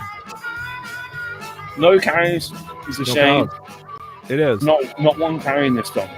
Not one moo. How do you think that would rate on a cow fart scale? Probably a 4. What kind of fart? Sloppy. What, a sloppy 4? A sloppy 4. You got a sloppy 4 for no cows. Is that not a good band name or what? Good evening. We're the Sloppy 4. The sloppy 4. I like it. I'd be in that band. I know this guy can blow some harp, boy. You can blow some harp, can't he? That was Lord. Spike Direction Effect with Be Here on XRP Radio. We're just playing a few people that are here in the chat box before we continue on with our list of things. We actually have like a running order and shit. It's insane. It's turning into a show, guys. I know. In 20 odd years of XRP radio style things, the only time that I've ever had a running list is for the Zerbathon. Or my birthday show, or now, apparently. Yeah. Excellent. We've got a geek up though, haven't we? We got a who? Geek it up. What's the geek of the week? I don't know yet. Well, I what? can talk about the Nintendo Switch 2. What? I mean, how's it going? I'm loving Mario Kart World. Is fucking amazing. It is very cool. People are complaining because it does have an open free roam feature. You can just roam the world, and there's like little challenges out there and puzzles and whatnot and stuff like that. Fun. It's cool because it's on this gigantic landscape, big open world sandbox thing, and you can just drive around. And there's different tracks. There's snow ones and mountainous ones and water ones and fiery ones. Like Bowser's Castle is all fire. It has the coolest version of Rainbow Road I think anybody has ever seen. But it's I hate Rainbow Road. I hate Rainbow Road, but I do have automatic steering correct on my cart. Oh, So I okay. don't fall off the edge. I cheat like a son of a bitch because I'm an old man and I can't steer that well. So, anywho's, Jesus, Craig, you can afford a Switch 2 in games? Oh, sure. Look at all the millions I make here with ICEBOX Studio. Oh man. No, but I have Game. I bought the Mario Kart game with it, Although I did pre-order the Donkey Kong one that comes out next month on July 17th. I mean, Donkey Kong this is Bonanza. the only thing advertising the Switch to me so far is Mario Kart that I won't even be buying. I will be buying the ability to stream it off the internet. Yeah, it's cool. It's very the- cool. I am quite happy to see that some of the higher graphic games are, so they're putting Final Fantasy Remake on there. I don't think it will take Rebirth, but they're putting Remake on there. They haven't mentioned Rebirth. I mean, Yeah, but Rebirth couldn't Rebirth, sit yeah, on the yeah, Switch stick. right. It just wouldn't handle it, no chance. But the one thing that's kind of cool is that some of the previous Switch 1 games, some, not all, if you use it on the Switch 2, get a graphical boost in terms of frame rate and smoothing. And I've heard of this, yeah. Yeah, I got Super Mario Odyssey on there, and that looks a lot better texture-wise. Because it's, but I mean, that's the reason I kept my Switch 1. I have both because I figure, you know, a lot of those games, older games, are not really receiving graphical upgrades on the 2. So why clog up the storage on the 2, right? Yeah. Keep them on the 1, play them on that. So Did the original did Switch 1 cartridges work in the Switch 2? Yes, they do. They do. They're about 99.9% backwards compatible. Okay, that's So, a start, I guess. That's something. Yeah. So some guys are bitching and going, it's not like a big next generation step up. It's more like a Switch 2.0, really. Like, it's not a big leap in technology. I mean, the graphics are better. I mean, the worlds in Mario Kart World are incredibly detailed and stuff. The graphics are amazing compared to. That's the only game that, like, I couldn't play on a different console that I have in some way is that one, Mario Kart World. That is the literal only reason why I would buy. Yeah, you know what's so funny? My My son Jacob, his favorite Mario Kart is still Mario Kart 8 on the Wii. That one, that's his favorite one. So okay, it's just is that different? Because it's Mario Kart 8 that's on the Switch as well, isn't it? Is it a different? No, it's a Mario Kart 8 is still from the Switch 1, but it plays on the Switch 2 because it's backwards compatible. They didn't make a Mario Kart 8 Switch 2 version. That's not a thing. Oh no, it's because you just said Mario Kart and the Wii. Yeah, that's the version that Jacob likes. That's the original Mario Kart 8 was on the Wii. Oh. Then Mario Kart Deluxe was on the Switch 1. Oh, right. Okay. So it started on the Wii, though. So there you go. There you have it. I didn't know. You know. I didn't know. But my only real geek thing at the moment is, yes, I'm still playing Star Wars Outlaws and Final Fantasy Rebirth. And, well, mostly those two. A little bit of Diablo 4 with the missus. I am the amount of hype about this Expedition 33 Claire Obscure game is insane. Like, I am having every single nerd friend at every single angle, and some of the friends that aren't nerds that just know me well enough turning around and going, "You need to play this now. Get it now and play it now." It looks quite exciting, very Final Fantasy 9 oriented, and the amount of there's loads of, you can tell they were very highly influenced by Final Fantasy. The amount of Easter eggs they made, like they have said that. There's a few like fallen down buildings and stuff, and they if you look at them from the one angle, they look like all the different logos from the Final Fantasy games. Like it's not even subtle how much they've obviously based it around some of the classic systems of the Final Fantasy game. So I'm yeah, I don't know if I'll buy it. I'll probably, that's one of those games I'll probably wait until it gets down like to below $70. You know, yeah, that's the only problem. I'm looking for it in I buy most of my games in secondhand shops as long as the disc is in decent condition. Well, you know, one of the things I've always told my kid, you know, is that if you wait long enough, right, a game's going to be like $20. It might take a year, right? If you wait long enough, it's going to be free on the cloud streaming. You know, so in the thing, I think I told you guys last week too, I've had a major thing where I'm taking all the games on PlayStation 5 that piss me off because I'm not fast enough to play them, and I'm selling them. All the Elden Ring, you know, and all this, what do they call it, the Souls-like games, I'm done with it because I get mad at it, I get frustrated. Games are supposed to be fun, right? Not frustrating. So I'm going to take a bunch of those and just flip them for something else. This is where I'm a little bit stuck with Star Wars Outlaws, to be fair. I'm on this bit and it's a sneaky bit. It's like a Metal Gear Solid sneaky aroundy bit. Yeah, stealthy. And I'm never any good at those bits. Yeah. Never. Yep. I'm sure I mentioned this in the show before. You know, those, like, I love Command and Conquer. The early Command and Conquers I loved. But, you know, on both sides, there's always the one mission where you've only got Tanya or you've only got the commando. And you've got to, like, run around hiding and bombing buildings and shit. And always, I have to get someone else to do that level. I cannot do those. I'm terrible at those sneaky, stealthy ones. Yeah. It aggravates me. The only time that was good, to be fair, I played Thief on Xbox One, the original Thief. Yeah. That's very sneaky, but that's like first person sneaky. Like, it's easier to deal with because you're already always in that mentality. It's a sneaky game that's being designed to be hyper sneaky, whereas like Metal Gear Solid and Star Wars Outlaws, like, the game mechanics are more first person shootery rather than sneaky. So it's really, like, the one bit that keeps messing me up is if you get too close to a bit of scenery in Star Wars Outlaws, you jump onto it. And automatically, like, pretty much automatic, and you can fiddle around with the settings and whatever. But like, there's a lot of interactive scenery stuff that ruins you on these sneaky aroundy bits, because like, you walk up and you'll knock something off, or you accidentally jump on the table that you're meant to be hiding underneath, and it's very infuriating. Wow. Did you see Microsoft announced yesterday they're porting Gears of War to the PlayStation 5? Okay. Of all things. I never thought I would see in my life, you know, an Xbox game coming onto the Sony platforms, but I guess it's all reskinned, you know, 4K graphics, blah, blah, blah. Yeah. So yeah, that's coming in August, I think. So that's crazy. Only thing that I'm worried about in that respect is if they ever put Halo on the PlayStation. If they put Halo on PlayStation, I'll be so happy. You know, to be honest with you, I have two Xboxes, right? I got the 360 and I got the One, and I keep them just for like Halo.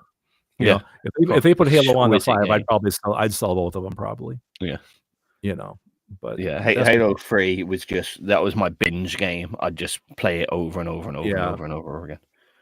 Did you happen to catch on YouTube that Xbox just announced a whole bunch of new games? I forget what they called it, like almost like a state of play thing, but it was just Xbox games, and it was just it's wow. I don't know how real this is, because they announced Witcher 6, was it?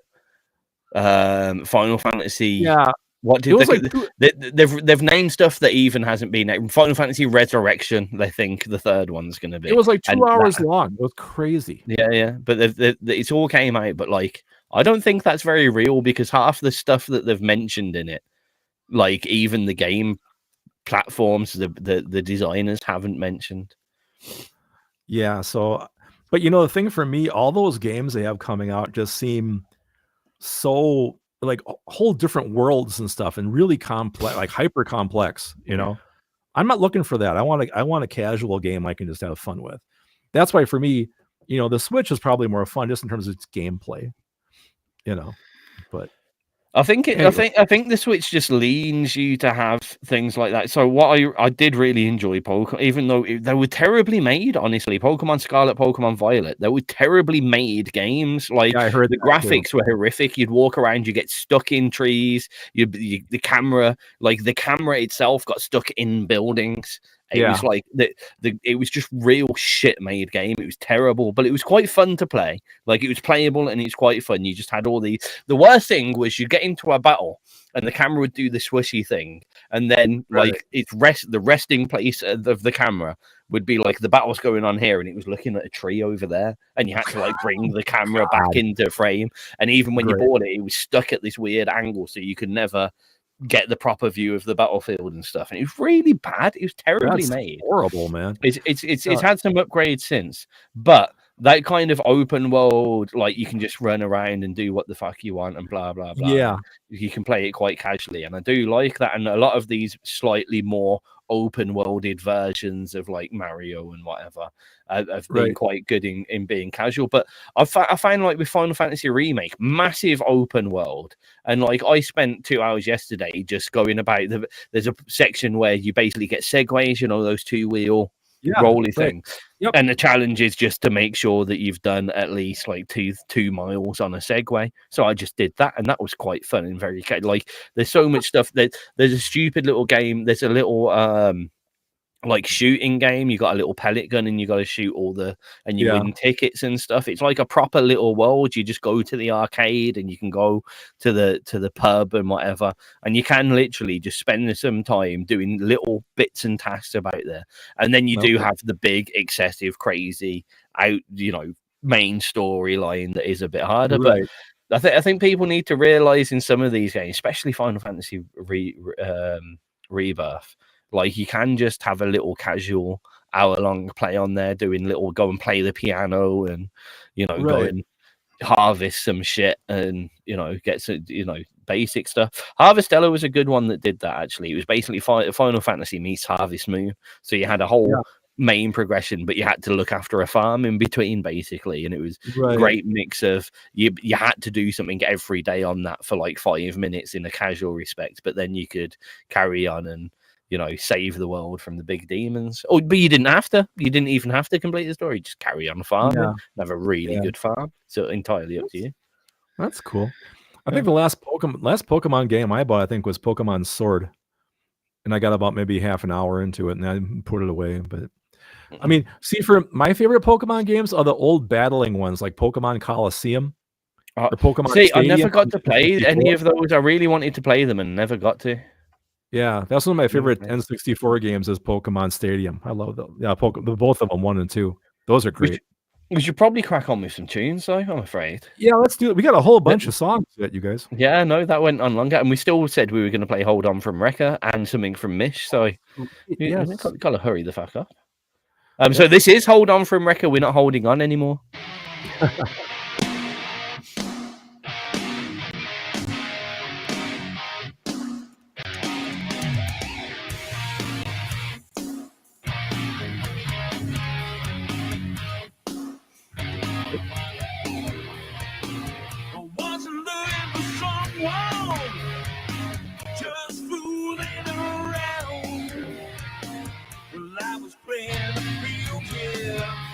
We might have to do this quite quickly, actually, because you've got 15 minutes of tracks plus this track. Yeah, I know. Mid track. That might. We have to be a little quick. That could be the rest of the show. Have to be a little quick on our turnarounds. Yeah.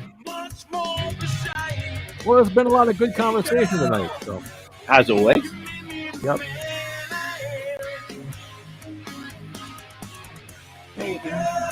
This is definitely Hold On. It's the right one. Definitely the right one.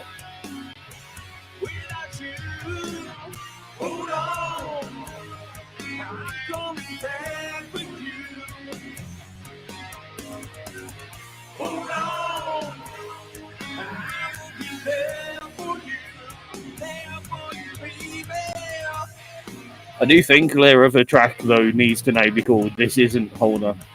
Hold On. This is the wrong track. Yeah.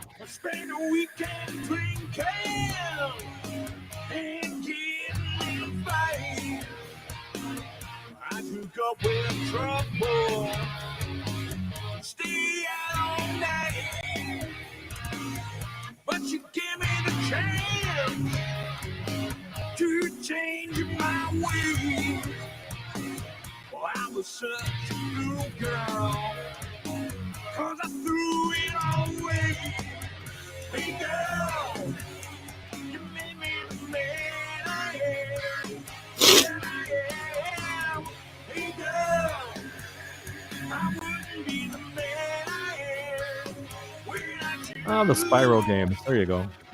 God, I haven't touched one of those in a long time.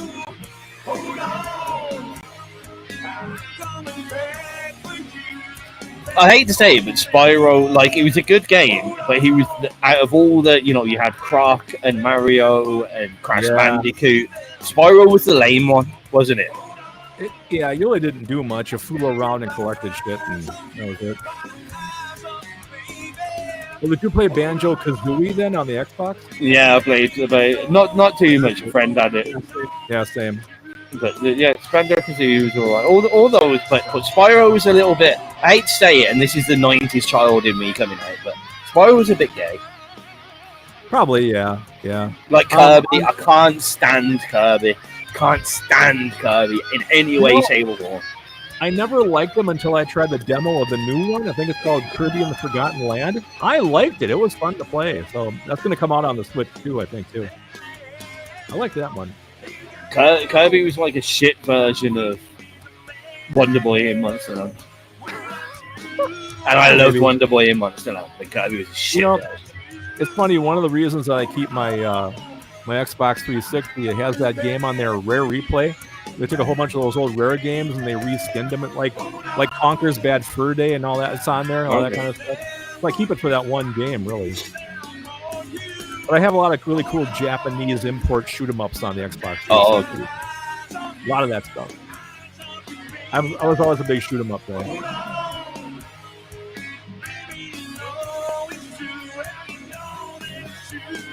This is the part where after staring at the screen for almost 2 hours, my eyes start getting buggy on me. Like,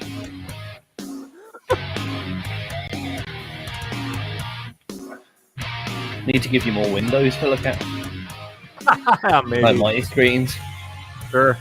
Hold on, Wrecker here on XRP Radio. We have at least 15 minutes of music plus a mish track.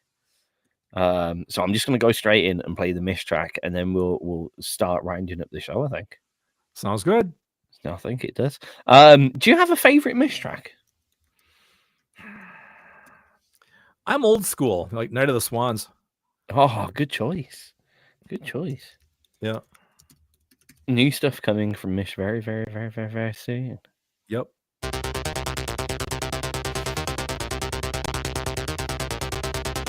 This is a sick piece of music. It really is. God bless him. I'm always concerned at how true this song is. That's my biggest concern. I don't think he's going to tell us. No, I think if he told it, he would just say it was true anyway, and that's the thing, because he's grim enough to both have done it, but also say he's done it if he hasn't. What does he have to worry about? He's wearing a mask. I guess so. I still think he's Phil Collins. One thing that I can assure you is he's not Phil Collins. Okay. But he might not be. Not Phil Collins.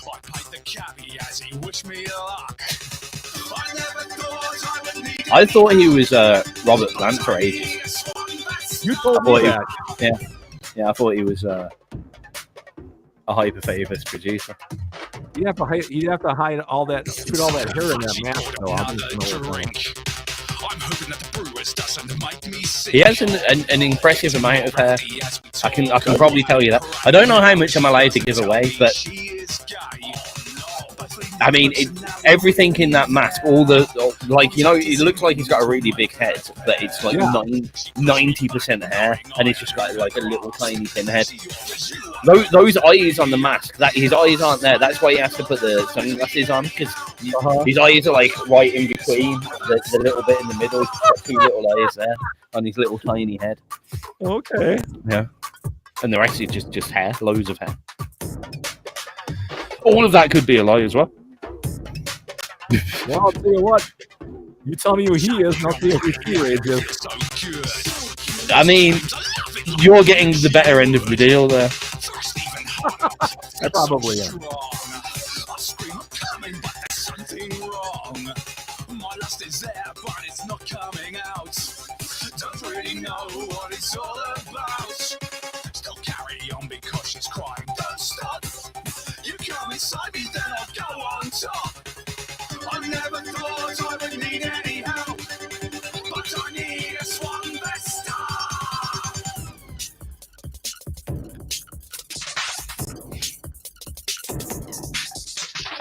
I still have come, so I have to pull out and check what's wrong with my dirty spout. I look in horror as I see my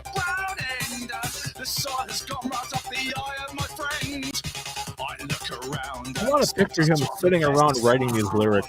Okay, what would rhyme with that? Okay. I stick it up my eye and twist and turn. Both dirty scum sprayed out all over the furniture.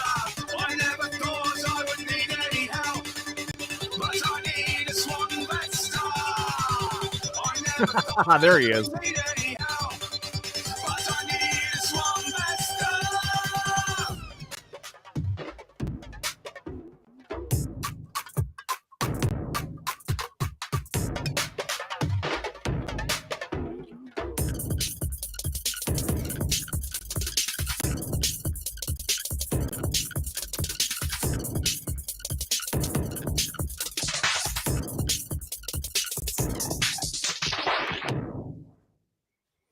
And that drum bit right at the end was made only using his butt. That might be true, might not be true. I don't know. Who knows? There was a lot that was said in the green room there that may or may not be true. I like the idea that he's just got two tiny eyes in the middle of the balaclava. The eye holes are on. Two tiny little eyes in the middle in that little strip of material there, and that's why he has to wear the sunglasses. Yeah. And the rest, everything else under that head is 90% hair. Yeah, and that could or could not be true as well. Yeah, I know. He probably made you sign one of those NDA. He hasn't, but he got annoyed one time because live on air I was criticizing his eyesight, and he's like, "You're ruining the mystique." Yeah. You're ruining everything. I'm like, okay, your eyesight's fine. Read that for me. There's going to be a test.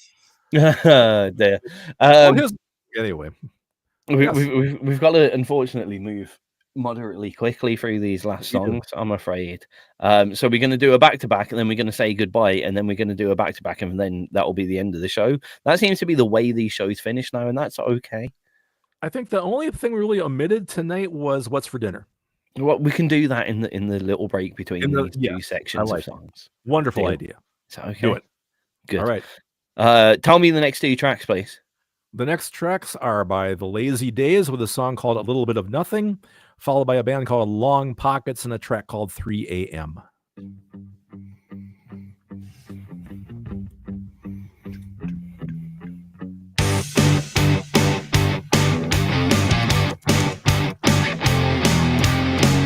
I don't know what you're preaching. I don't know what is going on.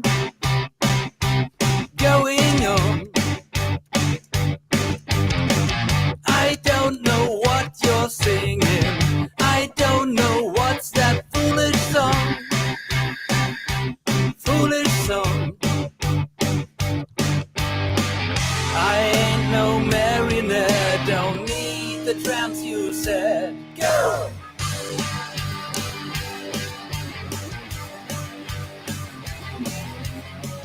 You share your dull life with us. Let's watch the wedding of your To the Stomby Jew.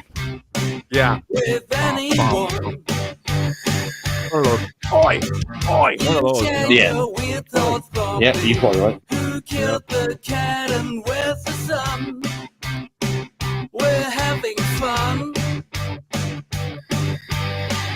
I am a marionette, so please make me your pet. No! All is true. And all I do kind of wish they'd swung it though. They're like dun dun dun dun dun dun dun dun dun dun. Yeah, I can see that. This is a bit more military, actually, I think. but no one knows your name. So you and me, we're just a piece of nothing.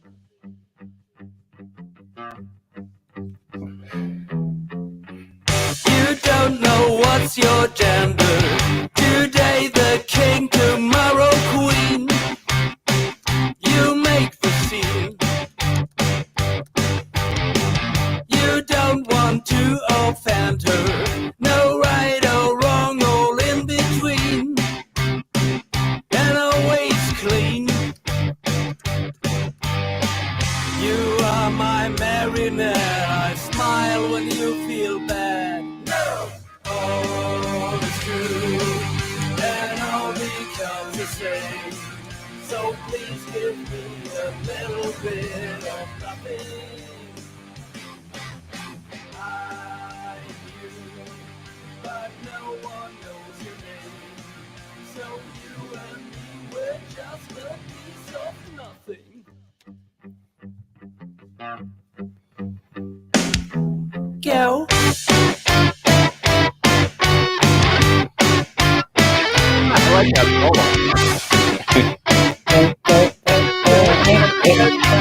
kind of circusy.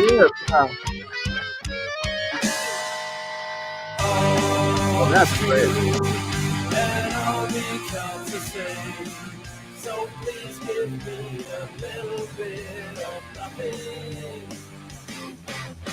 I you, but no one knows your name. That's great. Just a piece of nothing. One, two, the mark follows the train. So please give me a little bit of nothing. Nothing. Go.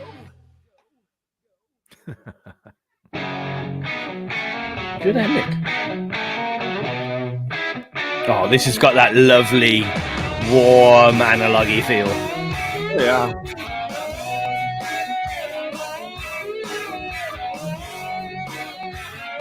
So it's old school guitar tones. It really is.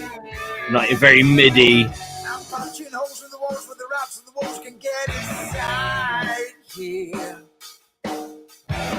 On the door with a sprayed on lipstick, bold and green eyes, screaming fear. I don't wanna be here.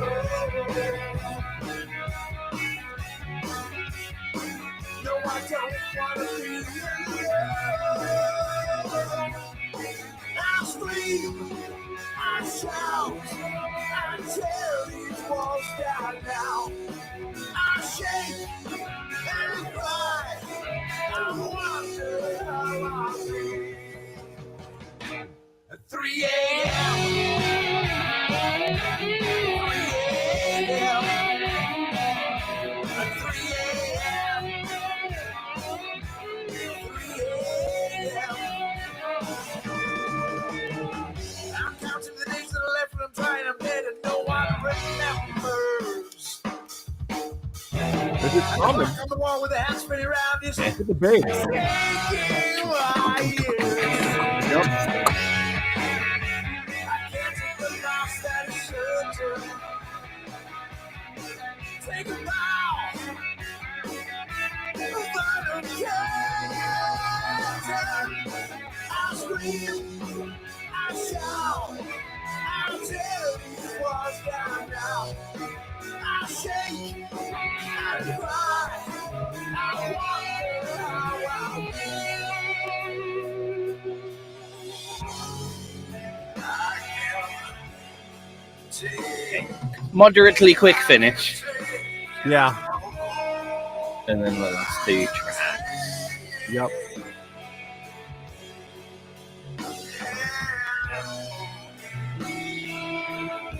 I can't take it no more.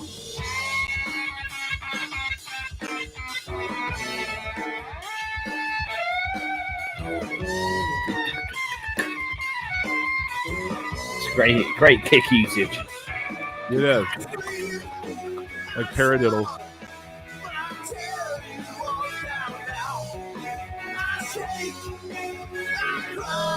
Normally I wouldn't like that because it would make the low end really woolly, but it's quite funny because he's still doing it like Yeah. all the way through. Yep.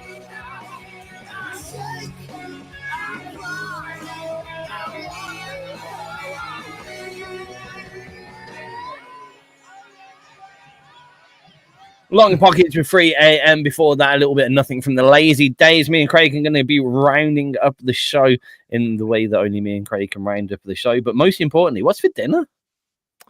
Pretty boring tonight, guys. Grilled cheese sandwiches. Grilled. No, I've heard that there is an inability for Craig to make a grilled cheese sandwich. I heard on the grapevine. You can ask my wife. I cannot make. I keep buttering the wrong side of the bread. Like what? I get it mixed up, right? You're supposed to have the butter side facing down on the griddle, right? Okay. I would put it so the butter would face up against the cheese. So why don't you just then butter the outside? Well, I do now. I finally learned the error of my ways. Now I put it outside, and then I set the cheese in the middle, and then I make the outside and the other one and put it on top. Before I used to put the butter on it because I couldn't figure out for the life of me how to. I was depressed. There we go.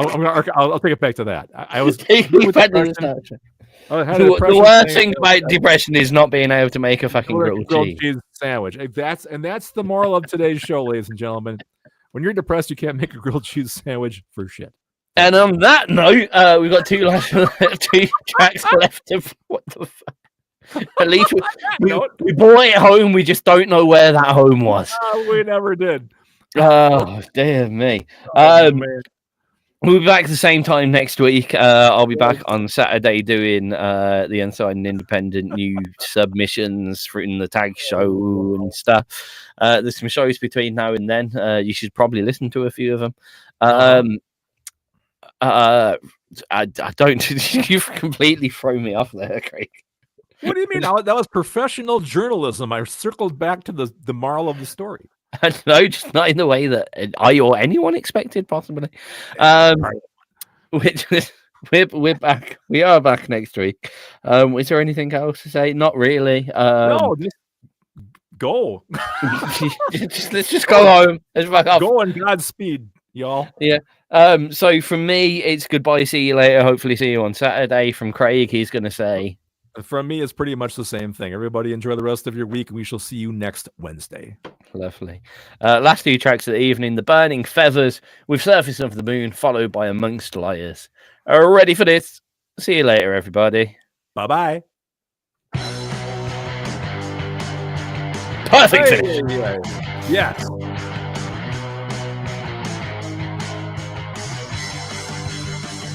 See, even when we've got a list, it doesn't go to the list. It's fine. Yeah, but at least it was a bit of a loose guideline, though. I like that. Yeah. Remember, we still have this to speak about. Yeah. I always wonder if we should do a tangent counter in the corner of the screen. Yeah, I want to get some extra little videos and jingles and things. Yep. Today wasn't too bad. I think really we just went off with the cow thing and let's see what else. It wasn't terrible. We should have we need a tangent counter and then like a forfeit if we hit like 5 tangents in one show. I think on this show though, cows are always going to be welcome. Cows are welcome. Of course they are. Whether a cow can now, just because they're welcome, not be described as a tangent is a different question that we'll have to open up to the listeners. I think now they're more or less part of the show, unfortunately. Unlike your bears and your moose, which is a whole different thing. Oh, okay. Yeah. What if we start off with cows and it progresses to bears and mooses, or even like lizards and snakes? Don't forget beavers. Or even beavers, yeah. Otters, even. Yeah, kind of the distant cousin of the beaver. So kind of. Where's that tangent alert button again? Yeah, where's that website? I mean, I'm picturing Scottish beavers. Scottish beavers. Another good band name. Oh, there's a Scottish beaver trail. Of course there is. Meet the Beavers of Knapdale. Sounds like a bad TV show. Oh, it's another one 400 years after being hunted to extinction. These river dwellers have been reintroduced back to Scotland. All the animals in Scotland were hunted to extinction or reintroduced. It must have been no wonder there's no fucking unicorns and Loch Ness monsters left. Well, it must have been on the same airplane as the moose when they brought them over. Yeah. They had moose in the front and beavers in the back. It seems so. Yes. Makes sense to me. I thought that was the best when you and I both showed Legos today. That was great. We've also had Eurasian beavers, white-tailed eagles, lynx, red squirrels, capercaillie, There's loads of them. How about Red Panda? I love Red Panda. I don't think they're natural to Scotland, unfortunately. Damn. But then again, they're saying the Eurasian beaver, so I don't know how natural to Scotland the Eurasian beaver. Well, if it's from Asia, how the hell does it swim across the ocean to get there from that side of the continent? I think it might have been bought by a boat or something. Maybe. Maybe.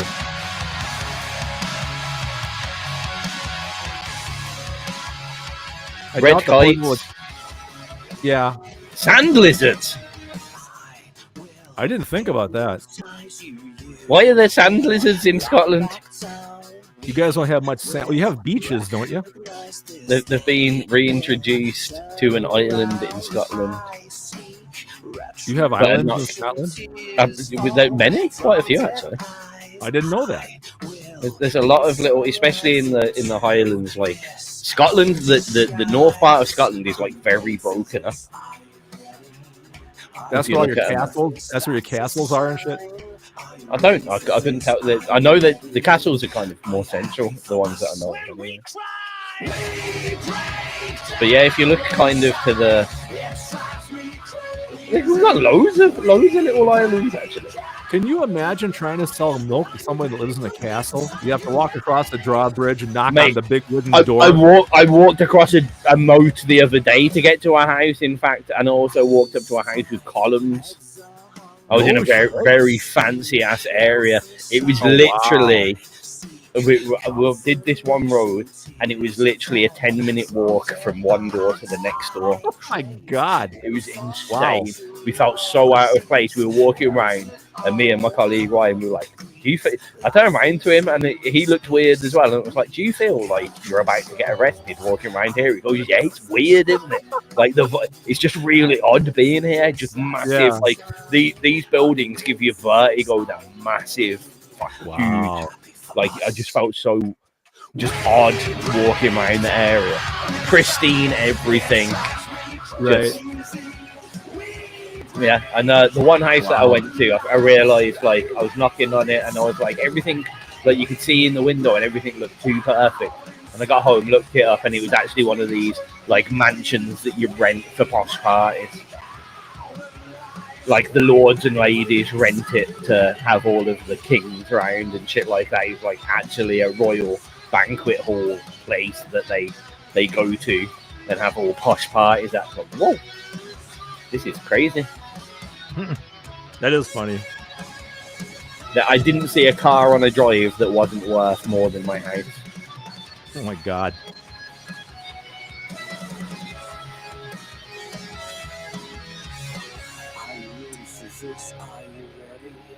But for everyone on the visual stream that have been looking at us and all that kind of business, the same thing that we said to everyone else. It's been a pleasure to entertain you all for the evening. You're going to hear the end of this track, and then you're going to hear our theme tune, which we're very proud of. Yep. I still need to make that into a proper ending. But Do an ending. I've got ideas, but every time I get time, something horrible happens, and I have to deal with that instead. Seems to be. Just life. My life. True. Well. What do you do, Tiz? What do you do? XRP some more. Yep. Here we go. See you later, everybody.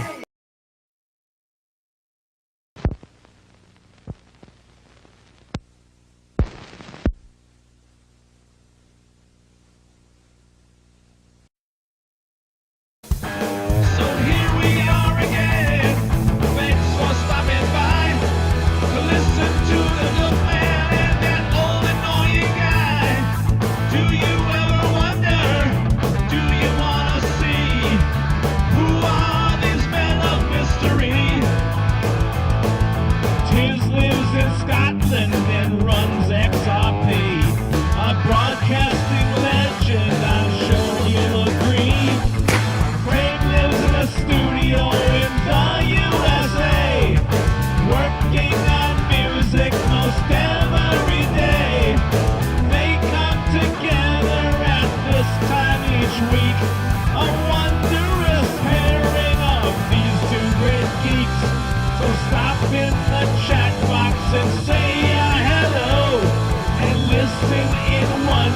the Craig